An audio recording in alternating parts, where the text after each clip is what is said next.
কেউ যদি তাকওয়া অবলম্বন করে আল্লাহ তাআলা তাকে অপ্রত্যাশিত স্থান থেকে রিজিক দিবেন। এ ওয়াদা কার? এ ওয়াদা কার ভাই? কোরআন শরীফের আয়াত শোনাইছে আপনাদেরকে। তাহলে সহজ কথায় আমরা যখন মুত্তাকি হব, তাকওয়া অবলম্বন করব, আমাদেরকে আল্লাহ তো একটা পুরস্কার দিবেন। কয়টা পুরস্কার দিবেন ভাই?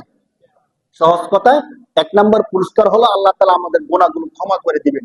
2 নম্বর পুরস্কার হলো ওয়ায়ুযিম লাহু আজর, তাকে মহান একটা আজর প্রতিদান দিবেন, মহান একটা পুরস্কার দিবেন। 3 নম্বর আল্লাহ তাআলা তার কঠিন থেকে কঠিন বিপদ বালা মুসিবত গুলো সহজ রাস্তা খুলে দিবেন। 4 নম্বর এমন জায়গা থেকে আল্লাহ তাআলা তাকে রিজিক দিবেন যে জায়গার কল্পনাও সে করে নাই। সুবহানাল্লাহ। এই 4টা পুরস্কার কাকে দিবেন?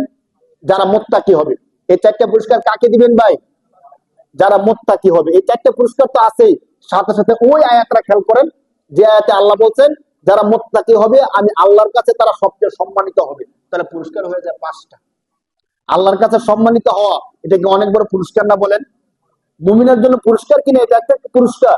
তাহলে আল্লাহর কাছে যারা সম্মানিত হবে তাদের দাম অনেক বেড়ে যাবে। আমরা যদি এই 4টা পুরস্কার চাই, সাথে সাথে আল্লাহর কাছে সম্মানিত হতে চাই, আমাদেরকে কি হতে হবে ভাই? মুত্তাকি। কি হতে হবে ভাই? মুত্তাকি। কিভাবে হওয়া যাবে? সহজ কথায় রমজান মাসে যারা রোজা রাখবে তারা মুত্তাকি হবে ওই আয়াতের অনুযায়ী। আর দ্বিতীয় কথা হলো একদম বেসিক মূল কথা যদি আমরা বলি, দিনের আলোতে মানুষ দেখবে এই জন্য যেমন অপরাধ করি না, রাতের অন্ধকারেও আল্লাহ দেখবে এই জন্য আমি কোনো অপরাধ করব না।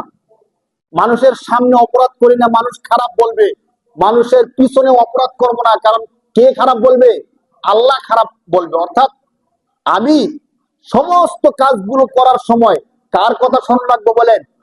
যখনই কোনো অপরাধ হয়ে যাচ্ছে যাবে, তখন যেন আমি মনে করি কেউ দেখো কত বা না দেখুক, কেউ জানো কত বা না জানুক, আমার আল্লাহ দেখতেছেন। কে দেখতেছে বলেন?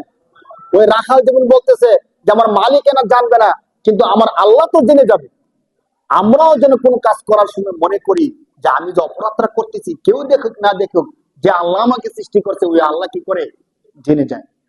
এই জন্য আসুন আমরা আজকে থেকে নিয়ত করি ইনশাআল্লাহ তাকওয়ার যে বিষয়টা আল্লাহ বলছেন আমরা যেন পরিপূর্ণ মুত্তাকি হয়ে আল্লাহর দরবারে যেতে পারি। সবাই মিলে আল্লাহুম্মা আমিন। যেভাবে চললে 100% তাকওয়া আমার মধ্যে চলে আসবে, সেভাবে যেন চলতে পারি, জীবনকে চালাইতে পারি। আল্লাহ তাআলা যেন তৌফিক দান করে বলি আল্লাহুম্মা আমিন।